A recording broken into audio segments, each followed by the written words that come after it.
네, 반갑습니다. 7월 31일 마지막 날 박영식 라이브 시작하도록 하겠습니다.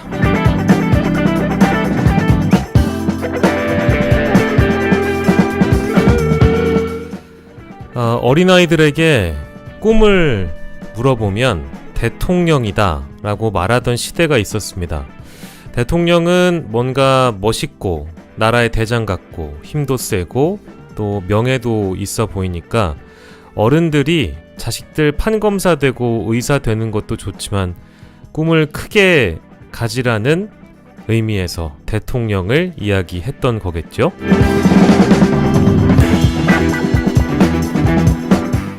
꼭 대통령이 아니라고 하더라도 장관이 되고 차관이 되고 검사가 되고 외교관이 되고 고위직 공무원이 되는 것을 그 옛날 어르신들이 명예롭게 생각했던 이유는 무엇이었을까요?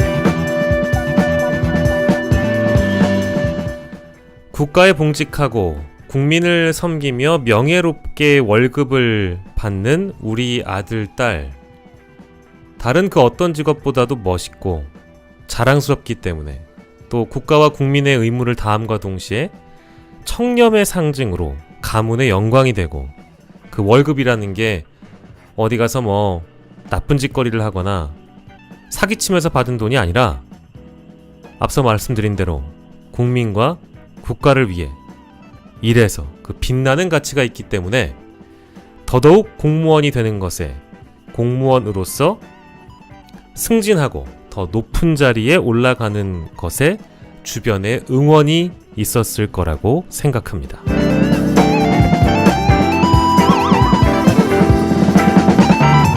그런데 우리 시대의 공무원은 어떻습니까? 여러분, 자랑스럽습니까? 대한민국의 공무원들 지금 자랑스러우신가요? 생떼 같은 해병을 위험천만한 강물에 뛰어들게 해놓고 아무도 책임을 안 지고 수사나 조사를 명령대로 열심히 한 공무원들은 되레 징계를 주고 수사 대상이어야 할 사람을 버젓이 장관에 앉히는 대한민국. 그래서 누가 문제일까? 과연 누가 문제일까? 오늘 하루 종일 생각을 해봤습니다. 결국 문제는 평생을 공직자로 살았지만 공직관이라고는 찾아볼 수 없는 공직자 중에 제일 높은 위치의 사람이 혹 문제가 아닐까. 오늘의 주제, 그러나 반복되는 주제입니다. 윗물이 맑아야 아랫물도 맑다.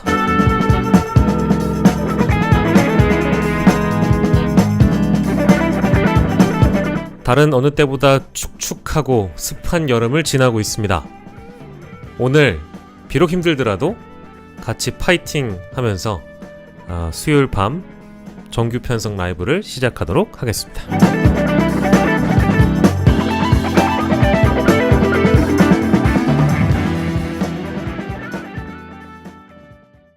오늘은 썸네일을 보고 오신 분들이 많이 있겠지만 그렇습니다. 오늘의 주제는 다른 게 아닙니다.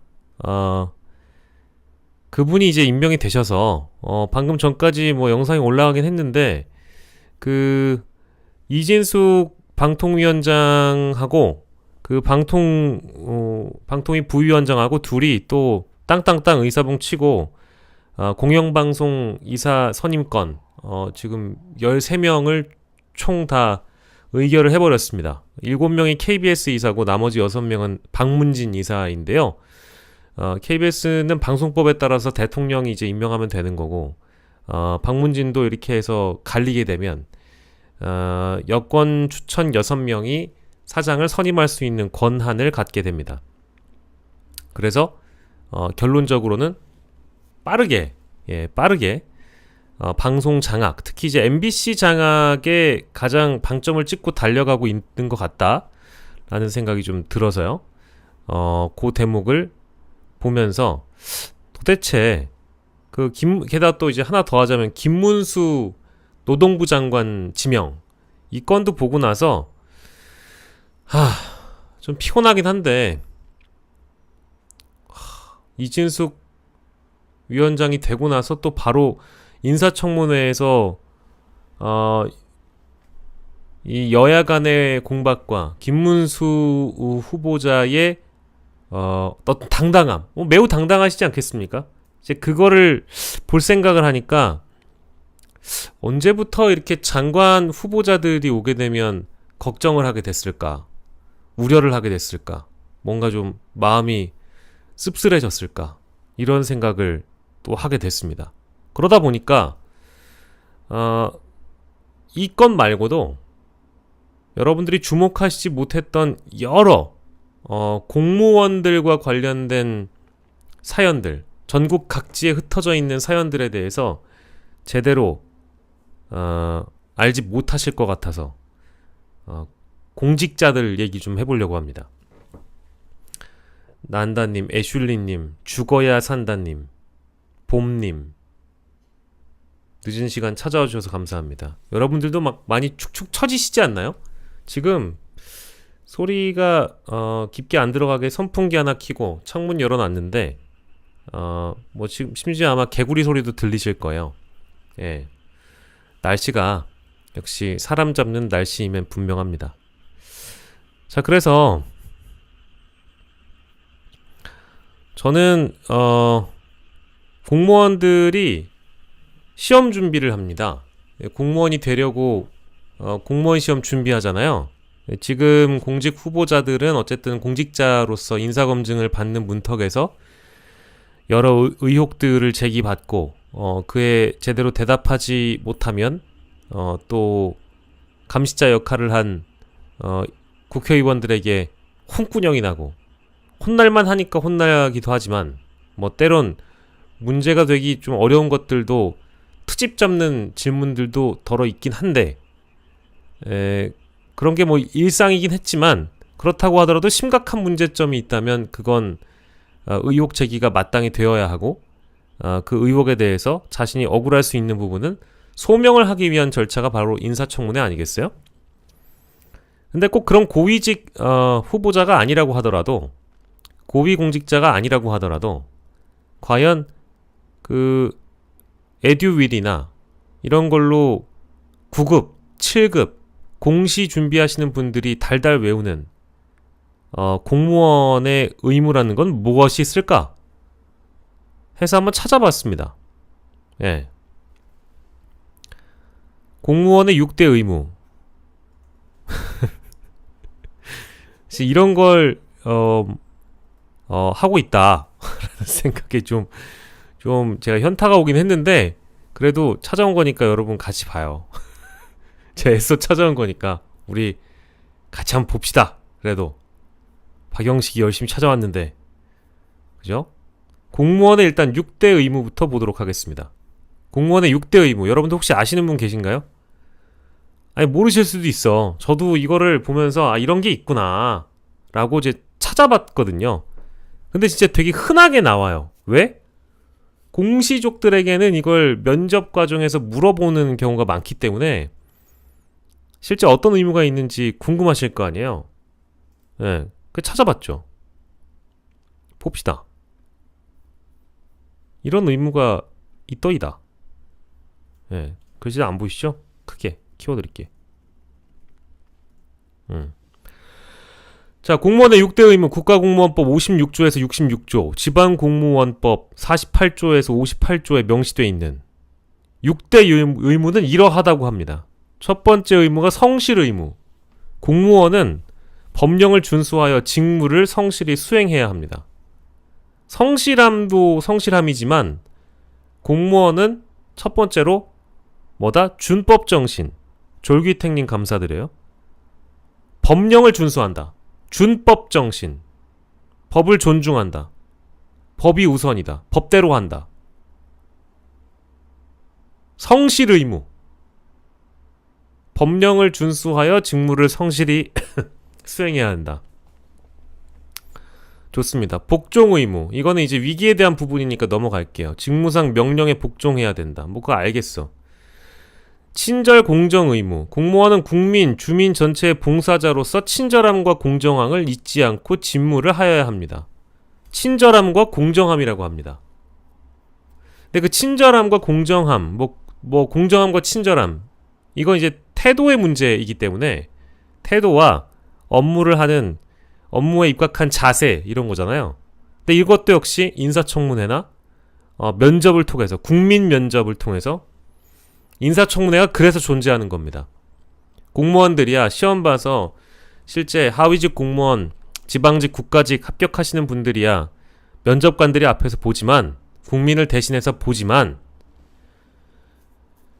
임명직, 고위공직자 후보자, 장관, 이런 사람들, 장관급 이런 양반들은 친절함과 공정함, 공정함과 친절함을 인사청문회에서 보게 되죠. 비밀 엄수의 의무. 직무상 알게 된 비밀을 엄격히 지켜야 됩니다. 오케이? 청렴 의무.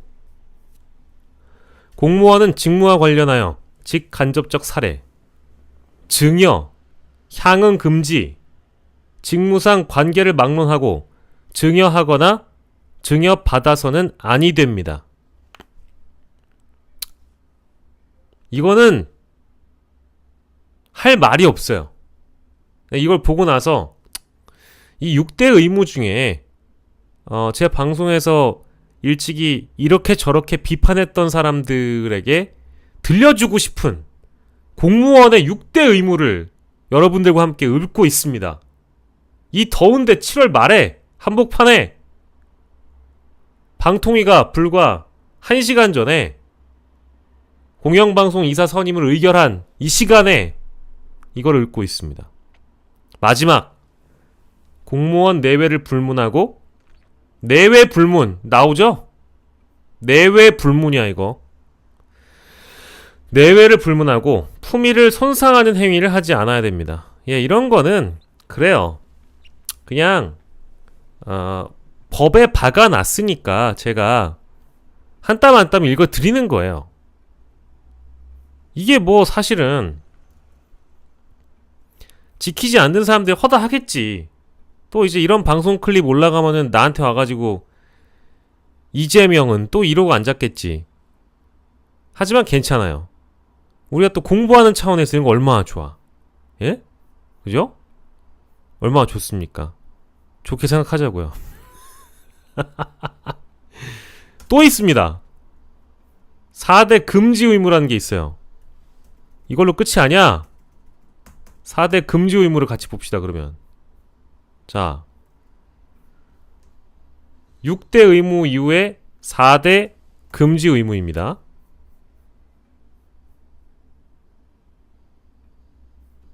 직장 이탈 금지. 직장을 이탈하지 못합니다. 예. 이제 정당한 이유 없이 직장을 이탈하지 못하는데 최근에 어디 대학원을 다녀오신 분들도 있었죠?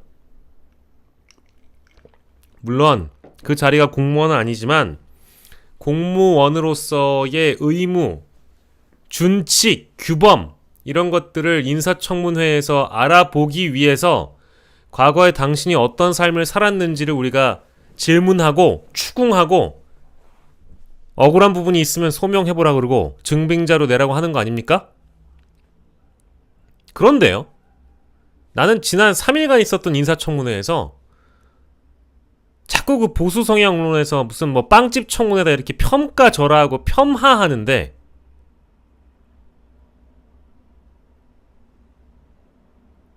또다시 현타가 오네요. 자, 그리고 자, 출퇴근 시간을 준수해야 하고 허위로 출장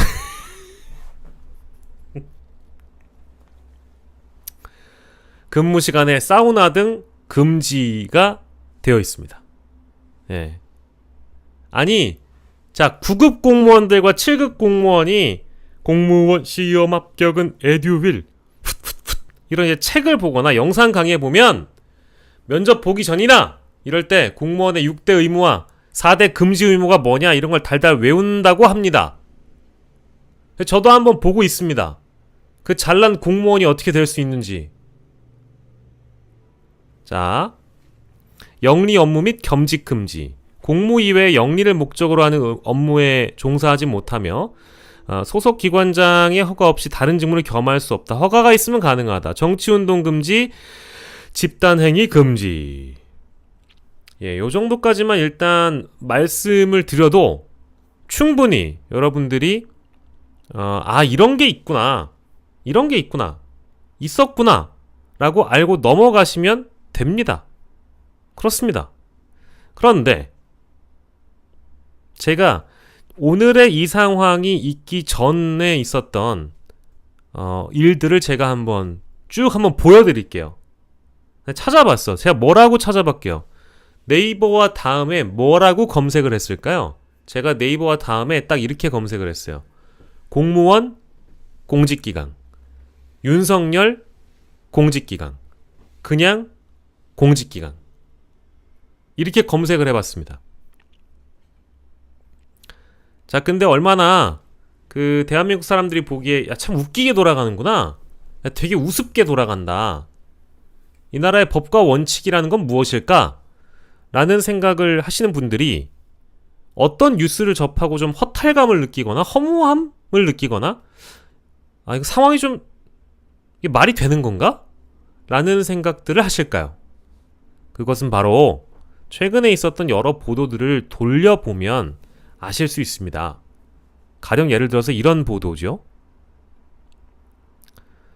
윤석열 대통령이 구속수사하고 사면 복권하고 그리고 대통령실 비서관 또 공무원으로 발탁을 한다. 근데 이거는 어찌 보면 굉장히 상징적인 사례이죠. 상징적인 사례이죠. 하지만 이것과 같은 맥락의 일들이 워낙에 많았죠. 대통령이 구속하고 수사하고 구속시키고 사면 복권해서 공직 후보자로 내보낸다든지 아니면 그냥 임명직 공무원이 된다든지. 법적 판단은 사법부가 합니다. 그렇죠? 근데 행정부의 수장인 국가수반인 대통령의 권한으로 사면을 하는 거 법적 권한이죠. 법적 권한이고 정치적 권한입니다. 제가 그거를 인정하지 않는 바는 아닙니다. 하지만 누구를 사면해주고 복권해주느냐에 따라서 국민들이 받아들이는 어떤 민감도나 온도가 굉장히 큰 차이가 나죠. 게다가 어떤 사회 통합적 측면에서 사면 복권을 한다고 늘 청와대 내지는 대통령실에서 주장하고 강변하나, 이 사연만 있었던 게 아니라 다른 사례들도 차고 넘치잖아요. 사법부의 유죄 판결을 받고 나서도 당사자가 반성을 하지 않거나 아니면 제대로 죄값을 치르고 있지 않거나 아니면 치르는 도중이거나 아니면 이제 막 치르러 가려고 하는데 사면 복권을 해준다. 이제 이런 사례가 차고 넘치다 보니까 그래, 법이라는 게 굳이 지키지 않아도 유죄를 받아도 있잖아. 우리 권력에 줄을 서고 권력을 향하고 권력을 바라보면 그 유죄도 무죄가 되는 세상이구나. 재판을 받아도 사법부에서 판단을 내려도 이윽고 다시 공직에 복귀를 할 수 있구나. 이제 이런 게 결국 어디로 이어지는 걸까? 저는 제가 판단하기에 이걸 바라보고 있는 일반 국민들의 심정도 무너지겠지만 제 판단은 공무원들, 실제 열심히 한평생 공직에 복무하신 분들 입장에선 나는 내가 이 나라의 법과 원칙을 준수하며 수십 년간 국민과 국가를 위해 봉직하며 살아온 사람인데 내가 그동안 지켜왔던 청렴의 의무라든지 아까 얘기했던 우리 공무원의 6대 의무나 4대 금지 의무를 잘 지키면서 한평생 일을 해왔던 공무원 분들 입장에서는 이런 사태가 얼마나 가볍지 않게 받아들여질 수 있겠느냐, 이제 그 말씀을 제가 좀 드리려고 합니다. 대통령실 현재 시민사회 3비서관으로 현재 일하고 계신 분입니다. 우리의 세금으로 월급을 받고 있습니다. 문고리 3인방 박근혜 전 대통령 당시에 3인방 중에 한 명이었죠. 2022년 복권됐다가 이제는 곁에 두고 정호성 비서관을 국가와 국민을 위해 일하게끔 하고 있습니다. 그래서 이런 2024년 5월 즈음에 이런 일이 있기 전에 또 가볼게요. 가장 최근 거부터 보면 이건 이제 2022년 재작년 말에 나왔던 특별 사면 복권과 관련된 내용입니다.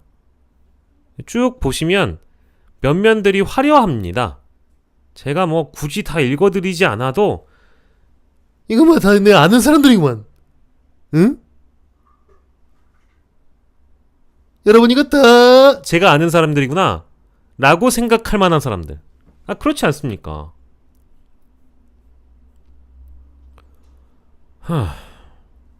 그죠?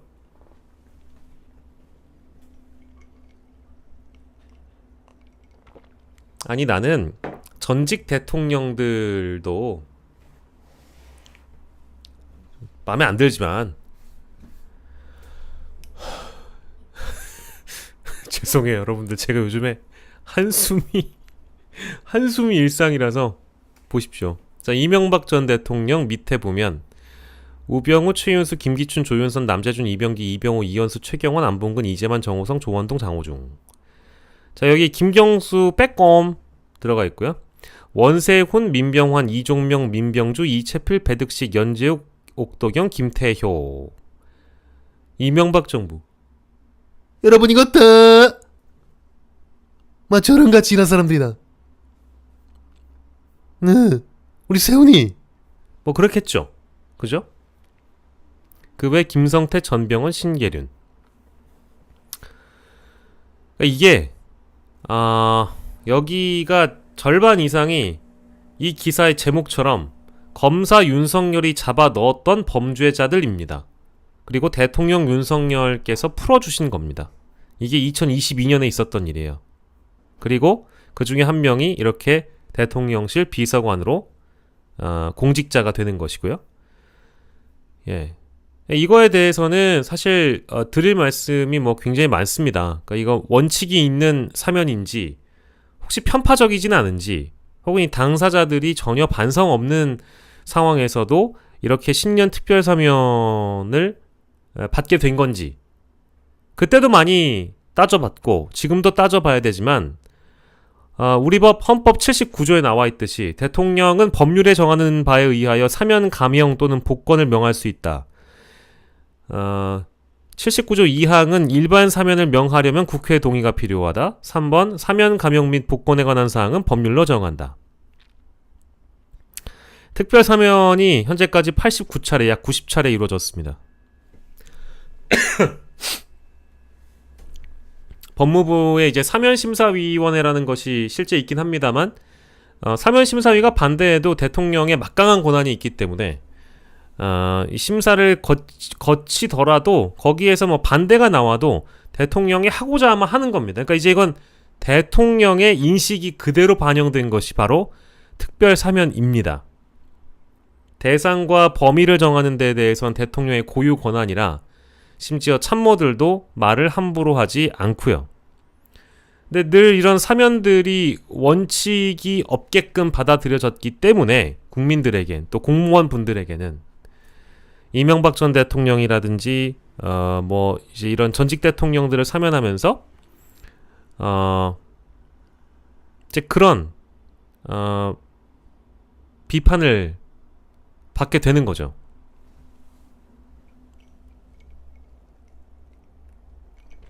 가령 예를 들어서 문재인 전 대통령 때는 그게 있었어요.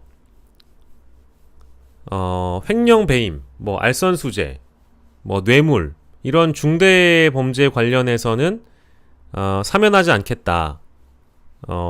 이제 그런 게 있었는데 박 전 대통령을 이제 사면하면서 아무래도 원칙이 좀 깨진 거 아니냐 이제 이런 평가를 받았었고 근데 저는 이제 이런 명단을 보고 나면 그 실제 대통령의 어떤 원칙은 무엇일까? 이런 생각을 해봤습니다. 근데 원칙은 딱히 뭐 없는 것 같아요. 죄송한데 저는 원칙이라는 게 있을까? 없는 것 같다는 생각이 들었습니다. 그러니까 형을 다 마치거나 그런 다음에 뭔가 나라를 위해 이바지할 수 있다. 이제 이런 명분이 세워진다면 모르겠지만 형이 남아있거나 아니면 이제 형을 막 살러 들어가기 전에 실제 사면해주거나 복권해주는 그런 조치? 특별 사면은 원칙이 없다 라는 점이죠. 그리고 아까 제가 이제 이 보여드린 사람들 대부분이 뭐 김경수 빼꼼, 전병헌, 신계륜 빼꼼거리고 있지만 대부분 이명박 박근혜 정부 당시의 그 주요 인사들이잖아요. 그러니까 여기에는 사회통합이라는 형평도 존재할 수 없죠. 그러니까 자신이 수사한 범죄자들을 풀어준 것도 참 아이러니하지만 이 사면에는 어떤 사회통합의 원칙이라는 것도 없는 거죠. 네. 그리고 이 사면 받은 사람들 중에 이 다수의 사람들이 예를 들면 이명박 전 대통령이 자기 죄에 대해서 반성을 했다는 얘기를 들어본 적이 있으십니까? 없죠. 거짓말이라고 하거나 재판 과정에서 부인하거나 심지어 여기 올라와 있는 우병우 민정수석 이 사람은 불법 사찰 관련된 혐의가 있었던 걸로 알고 있는데 그것도 인정하지 않았어요. 네. 그리고 국정원 댓글 조작이요? 원세훈 전 국정원장 이게 심각한 범죄 행위였잖아요. 그죠? 국정원 댓글 그리고 기무사 댓글 이게 엄청난 행위였습니다. 이거 수사한 사람이 윤석열 대통령이에요. 그런데 누구에게 책임을 전가하거나 몰랐다고 하거나 부인하거나 그거였습니다. 그리고 김기춘, 조윤선 경우에도 여기는 또 보수단체 화이트리스트 관련된 재판이었거든요. 근데 이 두 사람도 죄를 인정하지 않았어요. 그런데 풀어주죠. 이런 게 이제 저는 국민들의 어떤 마음뿐만 아니라 공직사회에도 녹아 들어가 있다고 봅니다.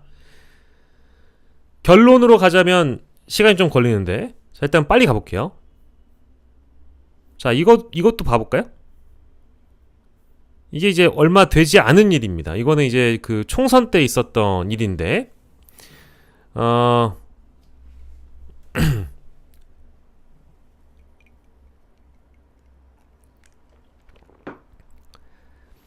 여기에 이제 시간 타임라인 순서대로 잘 나와 있는데 서천호 국정원 2차장 2017년 검찰에 소환됐고 국정원 여론조작 사건과 관련해서 피의자 신분이었습니다. 검찰 압수수색에 대비하느라고 가짜 사무실 만들고 수사와 재판에 대비해 허위 진술을 짠 핵심 인물로 지목됐다. 결국 윤석열 수사팀은 서전 차장을 직권남용 권리행사방해 이것도 직권남용이에요. 이걸로 2018년 재판에 넘기고 구속 수감됐던 서천호는 1심에서 징역 8개월에 집행유예 2년, 고법에서 2심에서 징역 6개월에 집행유예 1년, 대부분 혐의를 유죄로 판단했다. 그런데 이 사람을요, 이렇게 만든 겁니다. 그리고 국민의힘에서는 얼싸 좋다고 받아준 거고요. 저쪽에서는 토스를 올려주면 여기선 스파이크를 때립니다. 그리고 당선이 되죠. 이분 지역구가 어디였어? 지역구로 경남 사천. 경남 사천.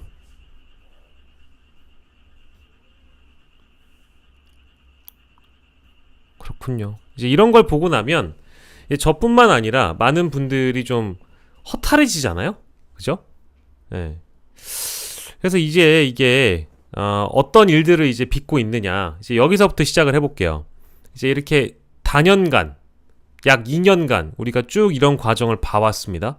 대통령이 누구를 풀어주고, 그러니까 법과 원칙, 규범, 아까 다시 우리가 얘기해보면 공무원은 법령을 준수해서 직무를 수행해야 되고, 공무원은 국민 전체의 봉사자로서 공정함과 친절함이 있어야 되고, 청렴 의무, 이거를 다시 제가 복기를 해드리겠습니다. 그리고 품위 유지 의무, 이런 것까지 다 포함해서요. 근데 이제 이 사람들이 죄가 있으니까 당연히 집어넣었겠고 유죄를 때렸겠죠.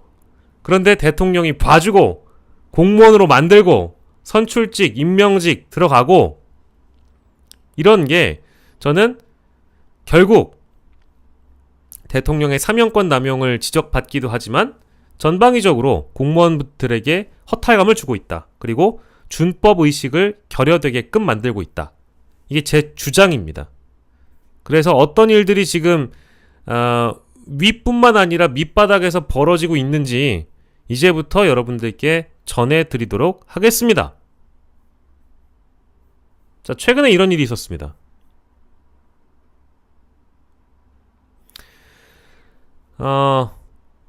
여기는 대구시 한 구청 공무원들이 치킨집 가가지고 갑질을 했는데요. 논란이 됐습니다. 어떤 내용이었냐면, 당시에 술을 먹다가 대구 중구청 직원을 포함한 4명이 가게 바닥에 일부러 맥주를 붓고 이거를 가게 사장님이 치우고 있는데 폭언을 했다는 거예요. 근데 이게 이제 사회적 공분을 일으키니까 사과를 해야 되지 않겠습니까?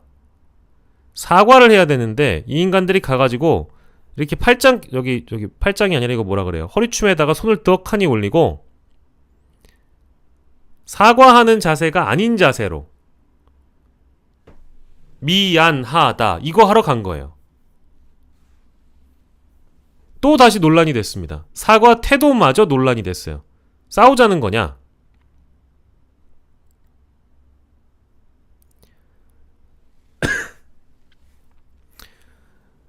중구청장이 사과문을 올렸다고 하지만, 예? 이 사람들이 가가지고 이거를 사과한다고 사과하겠어요? 심지어 그 자리에서 구청 직원인데 동네 모르는 사람 없다, 이런 가게 처음 본다, 바로 장사 망하게 해주겠다, 이런 식으로 폭언을 했다는 거 아니에요? 맥주를 닦는 사장한테? 그래놓고 사과하러 가서 이딴 식으로 사과하는 게 우리 공무원입니다. 다시 얘기해볼까요? 국민에게 성실히 복무한다. 국민 전체의 봉사자로서 친절함과 공정함을 잊지 않는다. 자, 이 인간들은 일단 소속 상관의 직무상 명령에도 복종하지 않지만 국민한테 복종하지 않아. 그리고 성실하지도 않아. 친절 공정의 의무도 없어. 청렴하지도 않아. 내가 보기엔 이 사람들 어디서 뒷돈을 받아본 건 아니겠지만 청렴하지도 않을 것 같아요. 품위 유지 틀려먹었죠. 6대 의무 중에 절반은 아무튼 어기고 있는 인간들이 공무원이라고 합니다. 그러니까 이거는 저는 아까 제가 앞에 그 서두를 깐 이유를 아시겠죠? 그러니까 윗물이 맑아야 아랫물이 맑다는 거예요. 근데 꼭 법적으로 문제가 될 행위가 아니라고 하더라도 우리가 알고 있는 사회 규범상 도덕 윤리적 개념도 이미 저는 공무원들이 무너지고 있다고 봐요. 왜? 위에서 지키지 않으니까. 굳이 지킬 이유가 없는 거야. 내가 왜 지켜? 그냥 밖에 나가가지고 국민한테 봉사를 하는 것보다는 내 위에 있는 상관에 줄 잘 서가지고 승진하면 다 해결된다 이거야. 국장도 되고 뭐도 되고 해서 줄 잘 서면 빠르게 승진도 하고 연봉도 올라가고 어떻게 하면 좀 더 쉴 수 있고. 공무원은 정치인이 아닌데 그 회사 내에서 정치를 하는 거죠. 구청 내에서 정치해서 구청장한테 줄도 서보고, 구청장이 다음에 또 어디 출마한다고 그러면 따라가서 보좌관도 해보고, 그러다가 자기도 출마도 좀 한번 해보고, 집에서 좀 인정도 좀 받아보고, 이제 그런 식의 마인드를 전 갖고 있지 않을까라는 생각이 들었습니다. 근데 이것만 있냐? 제가 아까 그냥 그 키워드만 넣어서 제가 찾아봐도 난리예요.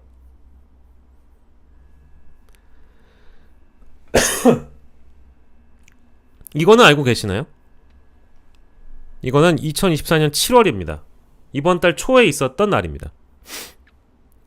교육부 기획조정실장을 지낸 대통령실 교육비서관도 골프 접대 자리에 참여한 것으로 아는데 교육부에 요청한 감사 자료를 왜 안 주냐고 물어봤습니다. 교육부 장관 좀 나와주세요. 사회부총리 겸 교육부 장관에 대해서 교육위원회 전체 회의가 열렸는데 여기에서 이 이주호 교육부 장관이 당황했다는 겁니다. 신문규 대통령실 교육비서관이 교육 컨설팅 업체로부터 거액의 골프 접대를 받았다는 의혹에 대한 질문을 받으면서다. 지난 4월 6일 현직 교육부 고위 공무원이 연루된 골프 접대 의혹이 불거지면서 한 차례 파장이 일었고 이에 5월 1일 교육부는 의혹을 받는 소속 공무원 2명을 대기 발령 조치했고 경찰에 수사 의뢰했다. 그리고 여기서 문제 삼고 있는 대통령실 교육비서관 감사자료 왜 안 주냐? 이 얘기를 물어본 겁니다. 자료를 달라. 그랬지 우리가 보고 검증할 거 아니냐? 지금 줬는지 안 줬는지는 모르겠어요. 하지만 이런 의혹이 교육부에도 교육부 고위 공무원이 골프 접대 받고 다니죠? 이건 뭡니까? 아까 우리가 공부했던 6대 의무 중에 청렴 의무 그리고 어디 가서 뭘 받아 처먹고 다니는지 모르겠지만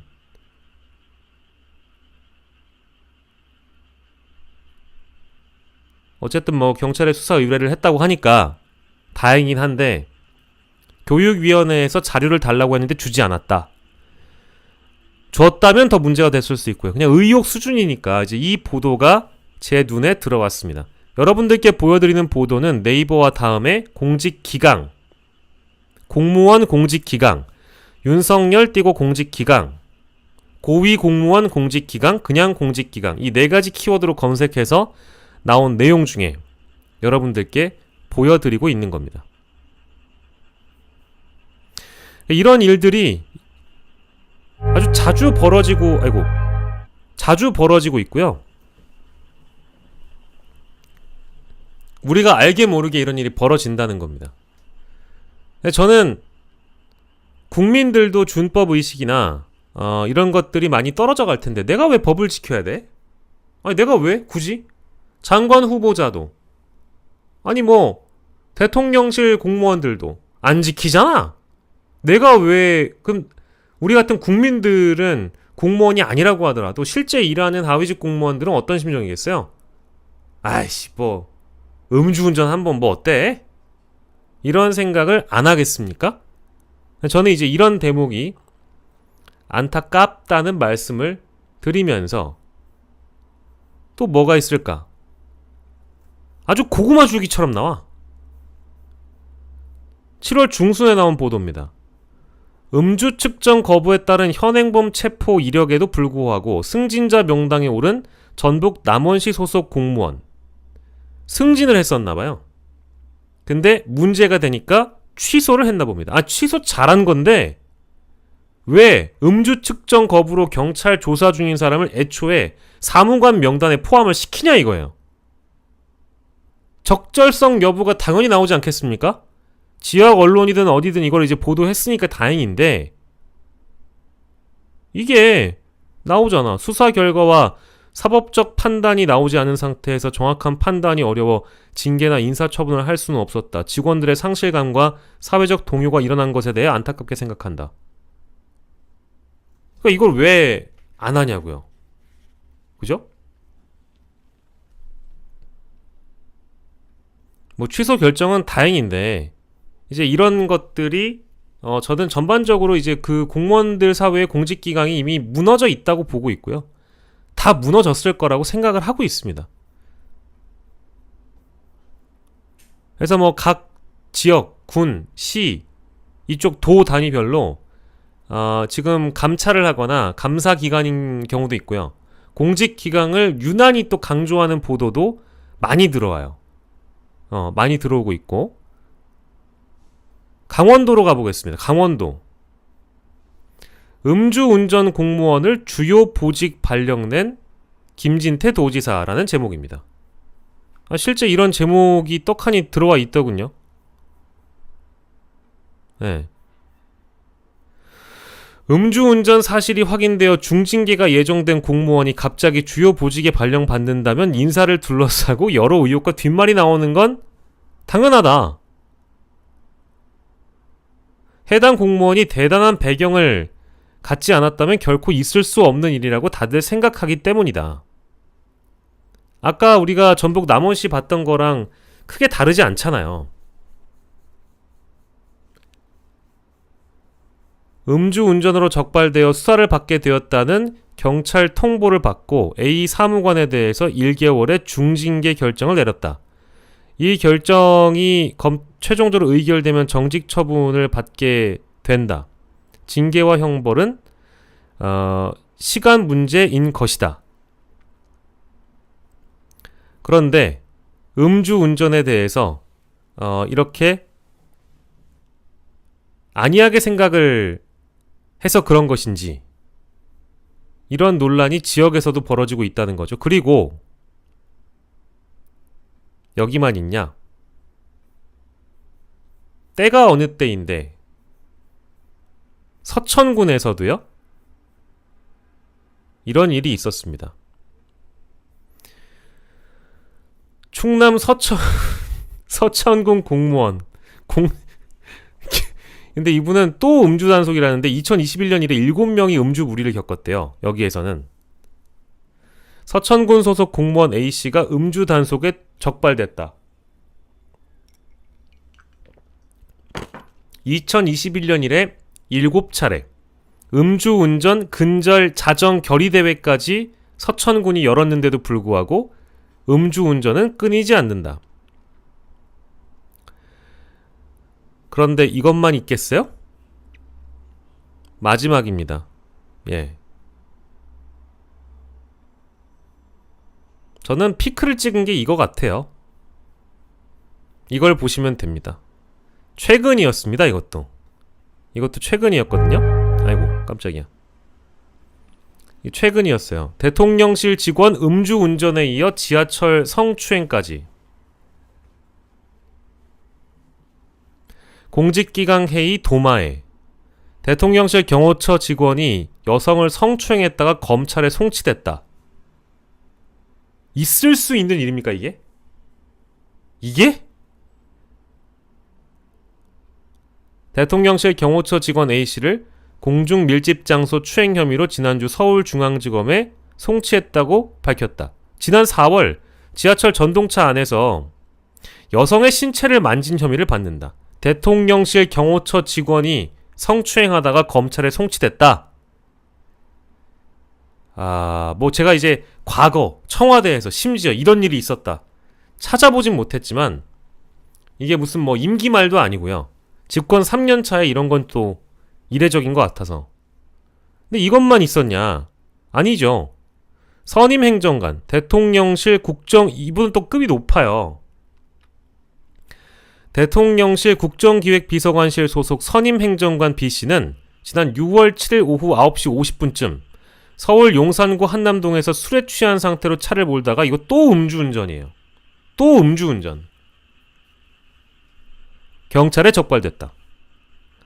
음주 측정 2차례 거부. 아니 그러니까 아까 누가 어디였어? 어디 군청 공무원도 경찰의 그 음주 단속을 거부했다고 하잖아요. 근데 여기도 또 거부를 하네요. 인근 병원에서 체열 검사를 실시한 결과 혈중 알코올 농도가 면허 취소 수준인 0.08% 이상이었던 걸로 알려졌다.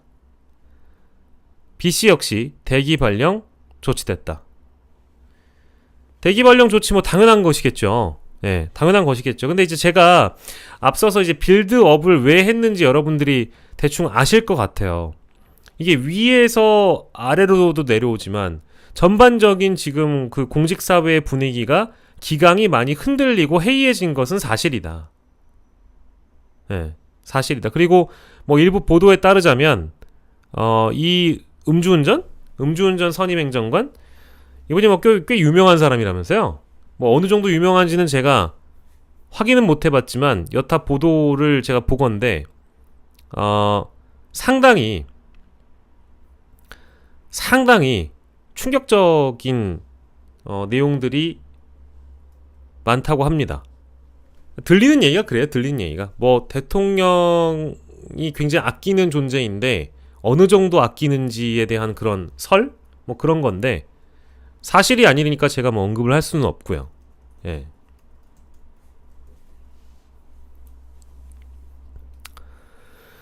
그래서 저는 지금 이제 벌어지고 있는 이제 일련의 이런 그 고위공직자 후보자들의 인사청문회를 보고 난 후기, 리뷰, 평가 내지는 이제 향후의 전망 이런 것들을 더해보는 시간이니까 이 정도까지만 여러분들한테 말씀을 드려도 공무원들이 지켜야 될 의무나 6대 의무와 4대 금지 의무 이런 것들이 제대로 지켜지지 않고 있는 그런 상황 속에서 결국 그 대통령이 앞서서 지난 집권 2년이란 기간 동안 법과 원칙, 공정과 상식을 늘 강조하셨지만 공정함이라든지 상식이라든지 우리 사회가 이제 기본적으로 갖고 있는 어떤 기준선을 넘어간 행위들을 많이 하시다 보니까 공무원들이 그래도 쥐꼬리만한 월급을 받는다고들 늘 힐난하잖아요.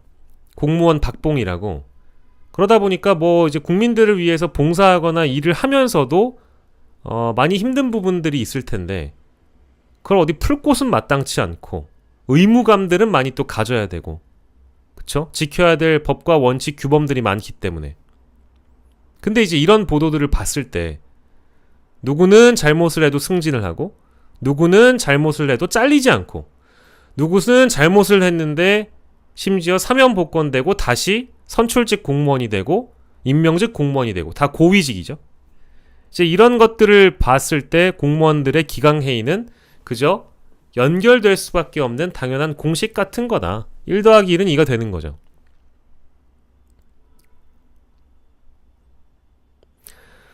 경사노위 위원장인 김문수 후보자는 과거에는 뭐 굉장히 유명한 노동운동 가였고 다만 경사노위 위원장 되기 이전부터 문제가 됐던 과거의 발언들 사실상 극우적 인물이라고 이제는 평가해도 과언이 아닌 사람인데 이제는 노동부 장관 후보자가 됐고요. 아마 이 인사청문회에서 김문수 후보자에 대한 논란이 굉장히 크게 또 불거질 겁니다. 따져볼 게 많을 거고요. 그리고 김문수 후보자도 대통령이 어떤 행동주의자들을 좋아하기 때문에 야당 의원들의 공세에도 밀리지 않는 공세형 고위공직자들을 좋아한단 말이에요. 마치 한동훈 당시 법무부 장관처럼 야당 의원을 잘 뚝까 패는 뭐라고 들어오면 그거에 대해서 지지 않고 마치 윤석열 대통령 본인처럼 지검장에서 검찰총장 가면서 혹은 검찰총장이 되고 나서도 법사위 전체회의에 나와서 총장으로서 보여줬던 모습들을 우리가 감안을 해보면 국회의원 그런 젬병들이 던지는 질문에 쫄지 말고 잘 대처할 수 있는 사람 그게 맞든 틀리든지 간에 그리고 4대 의무, 6대 의무를 다 떠나서 그 혐의가 무엇이든 의혹이 무엇이든 일단 잘 싸우는 사람 그런 사람을 선호하는 것 같아요. 그러다 보니 우리가 생각할 수 있는 일반적인 범주와 카테고리 안에 들어가는 후보자들은 지명이 되진 않는 것 같습니다.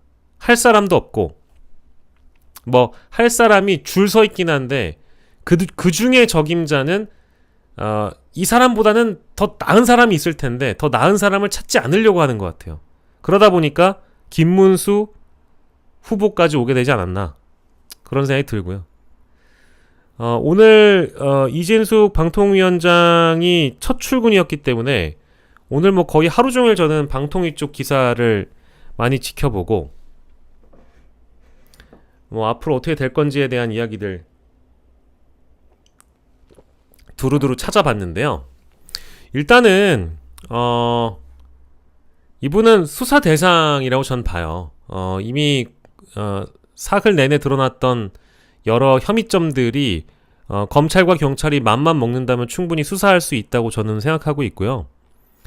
역사관이나 이념관, 공직관, 그리고 청렴도 이 모든 방면에서 사실 낙제점 수준이 아니라 서류 통과도 못할 수준이기 때문에 이분이 방통위원장에 더 있어봐야 사실 방통위도 부담이고요. 공직 후보자들이나 공직자들도 다 부담이고 윤석열 대통령도 전 부담일 거라고 봅니다. 그래서 이미 오늘 태스크 1 완료했기 때문에 공영방송 이사 선임권 의결 시켜놓고 나서 그 다음 스텝이 뭐가 있을지 일단 궁금해지고요. 야당은 빠르게 이제 탄핵소추안을 의결시킬 거기 때문에 그러면 국회 차원의 탄핵소추안이 통과되기 전에 그만둬야 되겠죠. 그리고 나서 앞선 영상 보신 분들도 계시겠습니다만 대전 MBC 사장도 하셨기 때문에 이제는 서울 MBC 본사 MBC 사장을 할 가능성이 높다. 이제 이런 전망들이 벌써부터 나오고 있습니다. 충격적인 저로서는 사실 충격적인 사건이고 굉장히 쇼킹했고 이 충격이 오래 갈 것 같아요. 그리고 MBC가 이 보도 과정에서 일부 실수가 있었던 것들도 있을 수 있겠죠. 하지만 공영방송의 가치를 그동안 잘 지켜왔고 이 공영방송사 사장의 선임과 관련해서 또 특히 이 공영방송이 혹여 민영화가 되는 것은 아닌가, 이제 이런 대목들을 잘 지켜봐야 될 텐데 이 모든 가능성이 너무 농후하게 열려있는 상황이기 때문에 과연 지킬 수 있을까라는 회의감마저 좀 들어요. 왜냐하면 이번 인사청문회 때 더불어민주당 노종면 의원이 잘 밝혔듯이 지키기 어렵죠. 지키기 힘들지도 모릅니다. 이제 이런 발언들이 나올 정도잖아요. 예. 그래서 이 실제 있었던 의혹들 중에 제 기억에 좀 남는 것들 몇 가지만 좀 짚고 총 정리하는 시간인데, 교육 공무원들이든 어느 공무원들이든 간에 이렇게 금지 의무, 아까 우리가 봤지만 정치적 중립 의무가 있고, 그 정치적 중립 의무 안에는 사람을 규정할 때 좌파냐 우파냐 규정하면 안 되는 거였잖아요. 그죠? 심지어 영화나 문화 예술인들에 대한 규정이나 역사 이념관을 봤을 때 공직관에 맞지 않다라는 말씀을 계속 강조하고 있지만은, 그죠? 저는 일본군 위안부에 대해서 논쟁적 사안이라고 밝힌 게 일단 충격적이었습니다. 물론 그 의견을 아니다, 나는 위안부 문제에 대해선 논쟁적 사안이라고 생각하고 자발적이라고 본다 라는 주장을 저는 할 수 있다고 봅니다. 하면 안 되지만, 아니 표현의 자유인데 여기 밖에 나가가지고 공개된 자리에서 누가 확성기로 틀고 다니면 미친놈 소리 듣겠죠. 근데 그거를 할 수 있냐 없냐는 자연인 신분으로 어디 유튜브 하시면서 그 위안부 그 할머니들 도와주시는 분들한테 고소나 고발을 당하시면서 하시면 돼. 근데 지금 이 인사청문회에 나와가지고 하신 말씀은 논쟁적 사안이라는 거였잖아요. 저는 이게 너무 충격적이어가지고 일본과 우리나라가 논쟁을 하고 있다라는 건지, 아니면 국내에 좌우파가 나뉘어져가지고 역사학계에서 이 문제를 논의를 하고 있다라는 건지, 저는 그래서 이 대목은 굉장히 심각한 부분이라고 생각했어요. 여러분들은 아마 생각하시는 부분들이 조금 다르실 수 있겠는데, 그것뿐만 아니라 이제 5.18 관련 게시물에 홍어족이나 홍어족 전라도민들을 폄하하는 표현들에 대해서 좋아요라고 눌렀는데 손가락 운동을 운운했던 그 태도하며 이제 이런 것들이거든요. 이것도 충격적이었고, 세월호 분들한테는 같지 않은 사과를 했던 것도 좀 나름 기억에 남고요. KBS가 기자 노트북에 세월호 리본 붙어 있는 거를 블러 처리라고 해서 뿌옇게 처리한 부분에 대해서도 또 답을 피했던 부분이 기억에 납니다. 이런 것들이 이진숙 후보자에게는 역사 뭐 방송 역사와 우리 정치 역사의 길이 남을 장면이었다고 저는 봐요. 이게 아마 두고두고 많이 회자가 될 겁니다. 정말 많이 회자가 될 거예요. 그래서 지난주에 이어서 오늘에 이르기까지 이제 이 이후에 얼마나 제가 이진숙 후보자에 대한 이진숙 방통위원장에 대해서 뭐 얼마나 얘기할 수 있을지는 모르겠지만 그 기간도 아주 짧겠지만 근데 이런 발언들과 이런 모습들이 저는 공직 기강을 다 망치고 있다고 생각합니다. 실제로. 예. 별거 아닌 것 같겠지만 그냥 뭐 이런 이상한 사람이 잠깐 그 원포인트성으로 이사 선임권이나 MBC 장악권만 마무리하고 그만두려고 하나 보지. 사표 내고 사라지려고 하나 보지. 나중에 MBC 사장하려고. 그렇게 나이브하게 생각하시는 것보다는 이 시각 이후에도 뭐 아까 보여드렸던 지역이나 서울 수도권이나 여러 공직사회에서 이제 균열이 생기고 있다라는 거잖아요. 잘하지 못한 사람에게는 엄벌을 내리고 잘한 사람에게는 그 업을 치하해 주는 것이 어느 조직이든 간에 그 공무원이든 회사원이든 그 조직을 잘 굴러갈 수 있게끔 만드는 윤활유 같은 그런 방법일 텐데 죄가 있는 곳에 벌을 하지 않고 징계도 안 때리고 심지어 승진을 시킨다거나 열심히 일한 사람을 갑자기 징계를 한다거나 이게 완전 거꾸로 가고 있는 거잖아요. 그러면 공직기강은 해이해지고 공직사회에서 이제 더 많은 폭로 같은 게 뭐 백혜룡 경정 같은 분이 더 많이 나올 가능성은 있겠죠. 근데 이 해이해진 분위기에 대해서는 이 기강을 어떻게 바로잡는가? 밖에 나가서 비위 행위를 저지르면 엄벌에 처하겠다라는 어떤 경고 정도로만 끝날 수 있는 문제일까? 저는 그건 또 아니라고 보거든요. 그래서 여러모로 심각하다.